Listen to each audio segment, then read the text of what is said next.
Apat na mangingisdang napaulat na nawawala sa karagatan ng Agno, Pangasinan na rescue sa Candelaria, Zambales. Narito ang report. November 9 nang pumalaot sa karagatang sakop ng Agno, Pangasinan ang apat na mangingisda mula Barangay Cato, Infanta sa nasabi ring probinsya. Dapat nakabalik na raw sila sa kanilang mga tirahan sa Infanta noon pang November 11 o 12, pero November 14 hindi pa sila nakababalik. Ang nangyari po, naabutan sila ng hangin at saka yung medyo matataas na alon nung pauwi sila. Ayon sa Infanta MDRRMO, nasira at nalubog ang kanilang bangka dahil sa malalakas na alon at hangin. Nagsagawa ng aerial search sa karagatang sakop ng Pangasinan, La Union at Ilocos pero hindi sila natagpuan.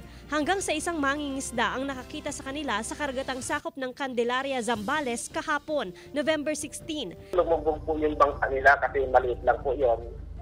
Pero ang kwan naman, nung na-rescue sila, okay naman po sila, wala naman po sila mga injury. Hindi naman masyadong malayo yung nakapag-anuhan sa kanila. Dito sa part ng Pangasinan, magtalutang-lutang sila. Sa ngayon, ligtas nang nakauwi sa kani-kanilang pamilya sa Infanta ang mga mangingisda. Patuloy pa silang kinukuhanan ng pahayag. Paglilinaw ng Infanta MDRRMO, walang gale warning nang pumalaot ang mga mangingisda noong November 9. Joan Punsoy, One North Central Luzon.